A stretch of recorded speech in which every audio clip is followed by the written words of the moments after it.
Hello दोस्तों, स्वागत है आप सभी का पीआर कहानियाँ चैनल में। आज की कहानी सपनों के साजन कहानी का चौथा भाग है। पहले के 3 भाग चैनल पर अपलोड किए गए हैं। कहानी को अच्छे से समझने के लिए आप पहले के भाग जरूर सुन लीजिएगा। और अगर आप लोगों को ये कहानी पसंद आ रही है तो वीडियो को प्लीज एक लाइक और चैनल को सब्सक्राइब जरूर करिएगा। तो चलिए आज की कहानी आगे बढ़ाते हैं। जब कविता के साथ राजीव अनु के घर आया तो उसने कहा कि वो 2 दिन यहीं रुकेगा, उसे किसी से मिलना है। तो अनु बेचैन हो गई कि ये मेरी ही बात कर रहा है। अब आगे उसने अपने आप से कहा, ऐसे नहीं चलेगा, ये मेरी नरमा-दिली का फायदा उठा रहा है। जब एक बार मैं इसे फटकार दूंगी फिर यह समझेगा। अगले दिन सुबह का नाश्ता करके ऑफिस के लिए तैयार हो रही थी। याद आया कि गाड़ी तो सर्विस के लिए गई है। इस समय टैक्सी में चली जाती हूँ, शाम को ऑफिस की गाड़ी से आ जाऊंगी। आज दिन बड़ा थका देने वाला था। ऑफिस में ढेर सारा काम था। शाम को ऑफिस से लौटी तो थकान के मारे हालत खराब थी। मालती को खाना बनाने के लिए मना कर दिया था। सोच रही थी कि कुछ हल्का फुल्का खुद बना लूंगी। आज वो चैन से थी क्योंकि राजीव से उसका कोई सामना नहीं हुआ था। उसने वेजिटेबल सूप बनाया। मालती सब्जियां काट कर रख गई थी। सूप पीकर छत पर आ गई। पूर्णिमा का चांद बेहद खूबसूरत लग रहा था। ठंडी ठंडी हवा उसके बालों को छूकर निकल रही थी। उसने अपना फोन निकाला और दी को कॉल की, पर उन्होंने नहीं उठाया। इस समय वो बहुत अकेला फील कर रही थी। घूम फिर कर ध्यान राजीव पर चला गया। उसके लिए लड़कियों की कमी नहीं है। कामयाब है, गुड लुकिंग है, अच्छे खानदान का है, रिच है, फिर क्यों फ्लर्ट करके थकता नहीं है ये इंसान। सोचते सोचते उसने पुराने गाने सुनने शुरू कर दिए। एक बात तो उसमें और मुझ में कॉमन है कि मुझे भी पुराने गाने पसंद है। बाकी कुछ भी नहीं है उसमें मुझ जैसा। अब उसे नींद आ रही थी तो नीचे आकर सो गई। आज सुबह उठने में देर हो गई। जल्दी जल्दी शावर लिया। सिफन की लेमन येलो साड़ी पहनकर गीले बाल खुले छोड़ दिए। मालती पुकारती रही, मैम साहब नाश्ता कर लीजिए, पर बहुत जल्दी। ऑफिस में जल्दी जल्दी पहुंची। आज सुबह 11 बजे मीटिंग थी। ऑफिस में राजीव को देखकर उसकी जुबान खुश्क हो गई। उसके ऑफिस के एक कोलीग ने उससे कहा, राजीव रोशन सर यहाँ कभी नहीं आते हैं, हमेशा उनका स्टाफ आता है। आज पहली बार यहाँ आए हैं। मीटिंग में और भी कई लोग थे। राजीव भी वहाँ था। मीटिंग खत्म हुई तो वह उसके पीछे पीछे बाहर आया। मैम, आपसे कुछ डिस्कस करना था। मौके की नजाकत को समझ सकती थी क्योंकि सीनियर अधिकारी राजीव के साथ चल रहे थे। अनु सर को अपने साथ ले जाओ। वह उससे अपने साथ ले गई। बैठने का इशारा करके खुद बैठ गई। कहिए मैम, क्या ड्रेसिंग सेंस है आपका। वाकई इस साड़ी में तो आप बेहद हसीन लग रही है, पर ऐसी साड़ी अगर ऑफिस में पहनेंगी तो लोग अपना काम खाक करेंगे। आपको उस नज़र से देखने का हक। सिर्फ बातों को अधूरा छोड़कर मुस्कुराया। आपसे कहना था कि आज शाम आपके घर चाय पीने आ रहा हूँ। मैं शाम को नहीं मिल सकती, मुझे कहीं जाना है। और हाँ, आप मुझे ना नहीं कर सकती हैं। कितनी भी दूर जाएंगी वापस मुझ तक ही आना होगा। वो मुस्कुराते हुए उठ खड़ा हुआ। क्यों मैं इस इंसान के सामने आते ही बेबस हो जाती हूँ। सारे मंसूबे धरे के धरे रह जाते हैं। यहाँ तो आप करके बात कर रहा था और अकेले में तो हद पार कर देता है, घटिया कहीं का। अब उसे शाम का डर सताने लगा था, पर बात तो करनी ही होगी इससे। इस आदमी का मैं कतई भरोसा नहीं कर सकती। घर देर से पहुंची तो मालती खाना बनाकर जा चुकी थी।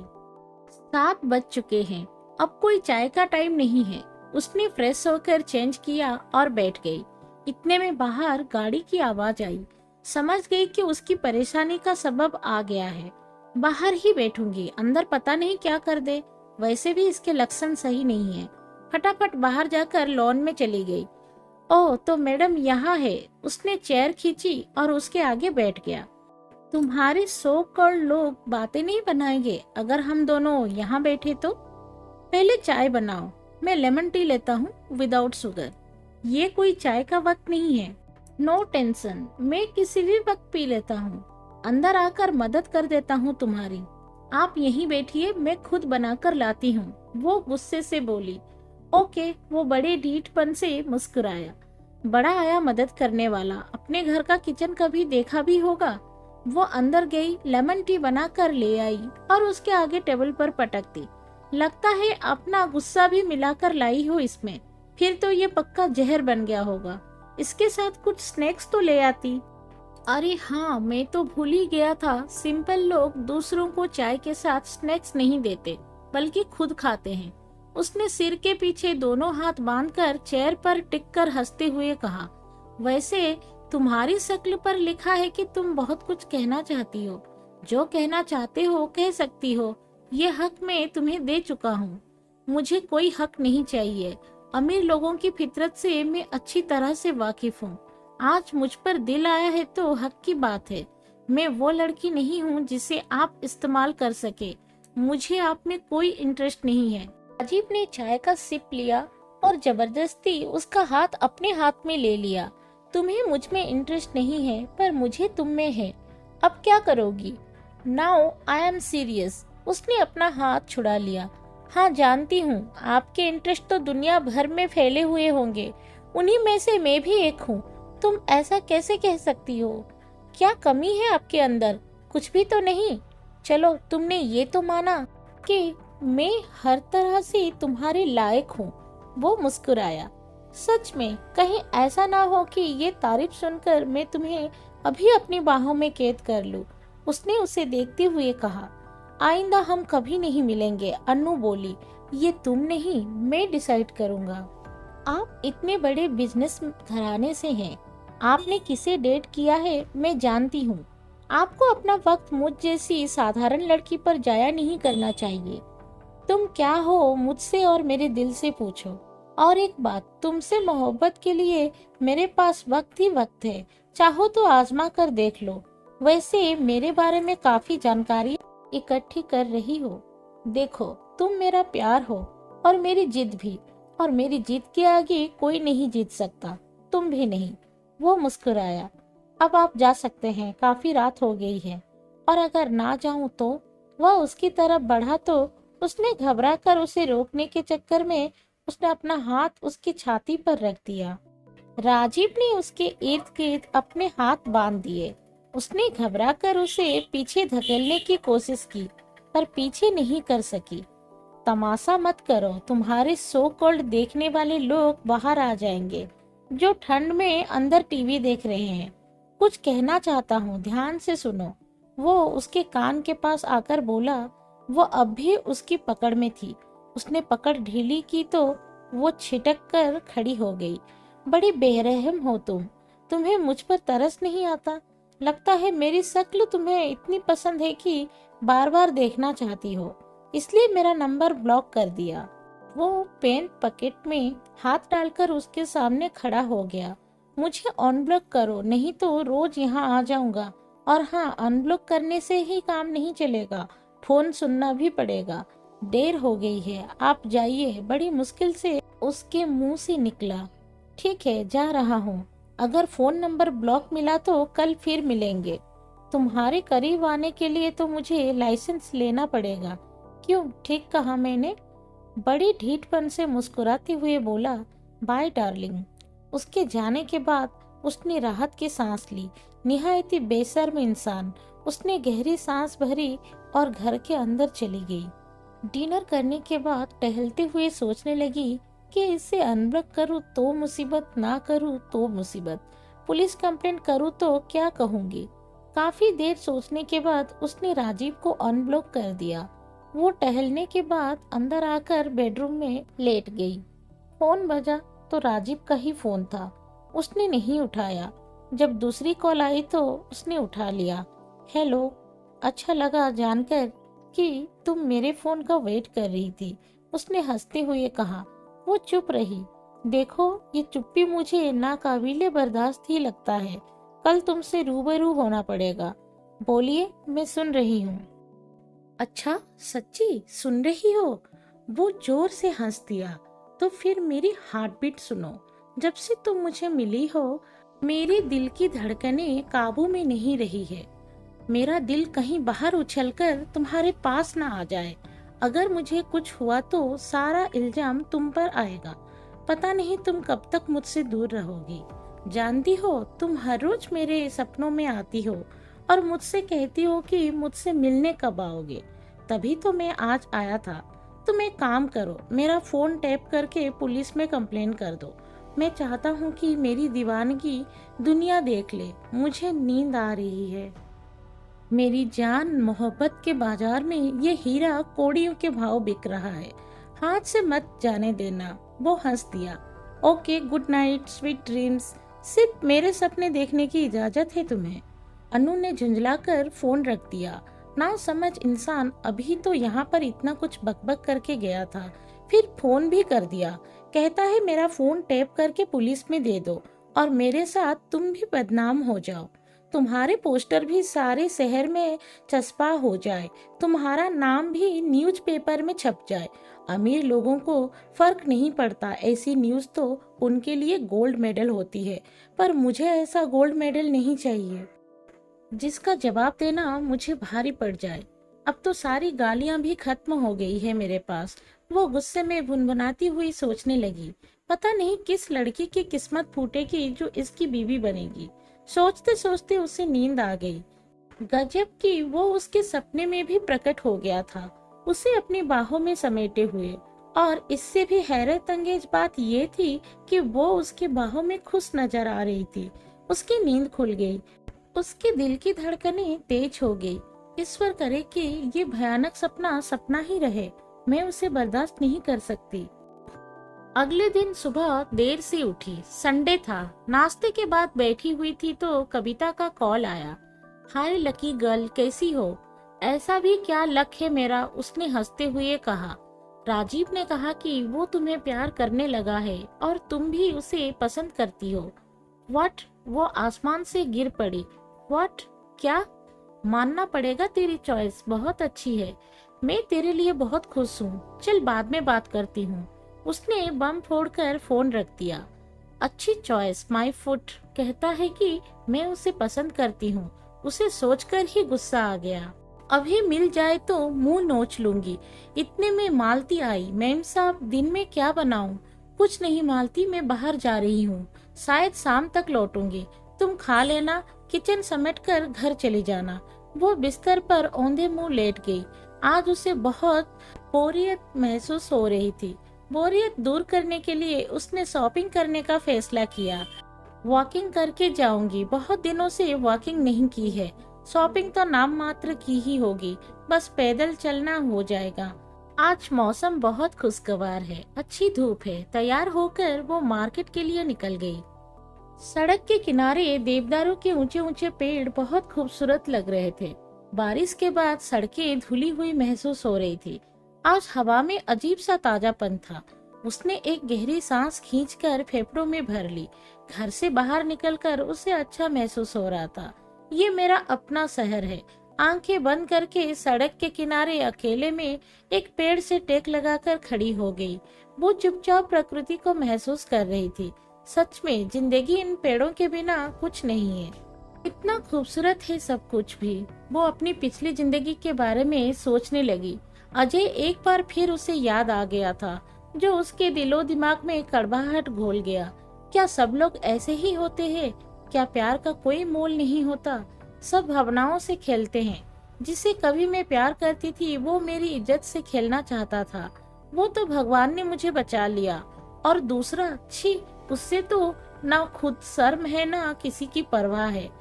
और ऊपर से सबसे झूठी बात, उसे 4 दिन में मुझसे प्यार हो गया है। वो तो कुछ दिन साथ घूमकर छोड़ने वालों में से एक है। दुख से उसकी आंखें भर आई। मैं भी कहाँ उसके बारे में सोचने लगी। कौन सा मैं उससे प्यार करती हूँ? उसके 1000 झूठ। झूठा कहीं का। चल अनु, तू अपने लिए अकेली ही काफी है। किसी से भी कोई उम्मीद मत करना। उसके दिमाग पर एक बोझ सा हो गया था। भारी कदमों से चलते चलते उसका मन उदास हो गया। जिंदगी अजीब सी हो गई है। ऑफिस से घर, घर से ऑफिस, घर में रहकर भी क्या करूं? शाम गहराने लगी थी। थोड़ी बहुत शॉपिंग जो उसने की थी, उसके बैग्स उसके हाथों में थे।